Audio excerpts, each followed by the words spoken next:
Welcome to the Explainer, everyone. Okay, today we're diving straight into a really fascinating biological mystery.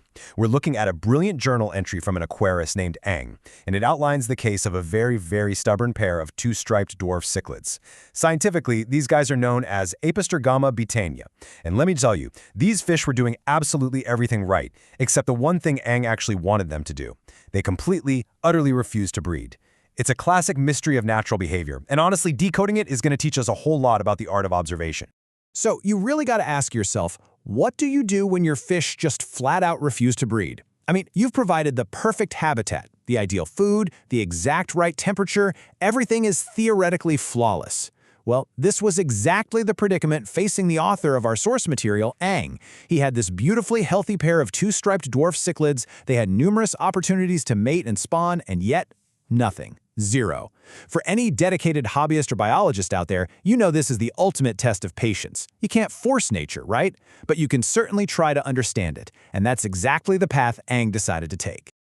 Moving right into Section 1, the 8-month waiting game, patience in fish keeping. 8 whole months. For 8 entire months, these dwarf cichlids were growing perfectly. And you know, 8 months is a massive amount of time in the context of fish keeping. It's an absolute eternity of changing water, monitoring parameters, and checking the tank every single morning just hoping, to see a clutch of eggs. The frustration must have been totally palpable. But here is the absolutely crucial point. Instead of giving up or, haphazardly changing the environment, Ang used this massive waiting period as an opportunity. He literally turned his living room into a localized behavioral laboratory. And this brilliantly illustrates the scientific method in action, right there in a home aquarium, and basically broke his approach down into 4 meticulous ethological steps. Number 1, simply keeping them, maintaining that baseline of care. Number 2, observing their behavior with intense focus. Number 3, actively taking notes on those exact observations. And finally, number 4, making necessary adjustments based purely on the data. He wasn't just passively looking at his fish, he was genuinely studying them. If you want to understand complex topics, whether it's fish biology or, macroeconomics, this structured, patient observation is exactly how you do it. Well, all that note-taking eventually paid off. One day, Ang noticed this strange behavioral anomaly, the clue that finally cracked the case. He observed the male cichlid doing something really unusual. It was treading water?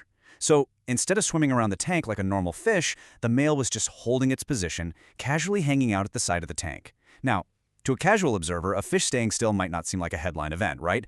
But to an informed, focused learner who's been intensely watching these specific fish for 8 months, this was a glaring deviation from the norm. To really understand why, we need to take a quick step back and look at the biomechanics. Which brings us to Section 2, the science of swimming, courtship locomotion. So, fish generally don't just tread water like humans do hanging out in a swimming pool. Fundamentally, they swim using a method known in biology as carangiform or sub-carangiform locomotion. Basically, this involves using alternating muscle contractions that travel right down the length of the fish's body. These contractions push against the resistance of the water, and the resulting force propels the fish forward. It's a highly efficient, forward-driving mechanism designed for continuous motion through a fluid environment. That's the baseline. That is what biology dictates a moving fish should actually look like. Notice the stark contrast here. On one side, we have normal locomotion, right? Active forward propulsion driven by those alternating muscle contractions we just talked about. On the other side, we have our anomaly, Ang's male cichlid, staying casually in place at the side of the tank, effectively treading water without moving forward at all. It's completely defying its natural courtship programming. The fish is expending energy to move, but not to actually travel anywhere. Why? Well, in the natural world, energy is a deeply precious currency. An animal doesn't just expend it without a very good evolutionary reason. Let's figure out what's going on in Section 3, decoding the courtship dance, decoding behavior. So Ang went straight to the literature. He did his research and came up with 2 competing theories for this specific stationary treading behavior. Theory 1, the fish is just relaxingly cruising, maybe taking a break, catching a subtle current in the tank and just chilling out for a bit. But Theory 2 is much more intriguing. It is a specific form of courtship flirting, a rhythmic movement entirely designed to catch the eye of the female fish and entice her to spawn. So how do we actually choose between these 2 theories? How do we know if this guy's just being lazy or if he's actively trying to romance his partner? Well, you solve it by relying on the data.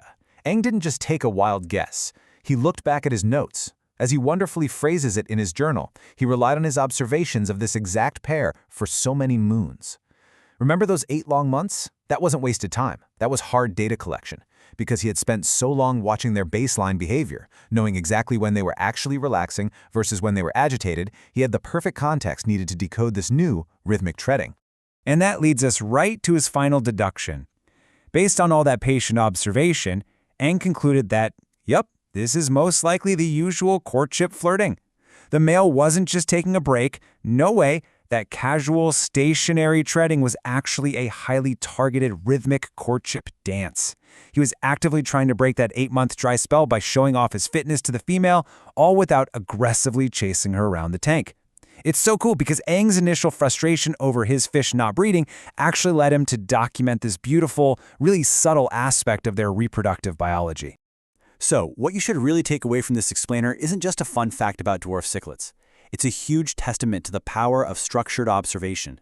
Eng took a really frustrating situation and turned it into a fascinating ethological study just by watching, taking notes, and applying a bit of rigorous science. It makes me wonder, and I'm going to leave you with this question to think about today. What hidden behaviors, what tiny natural mysteries could you discover in your own home with just a little patience and a keen eye?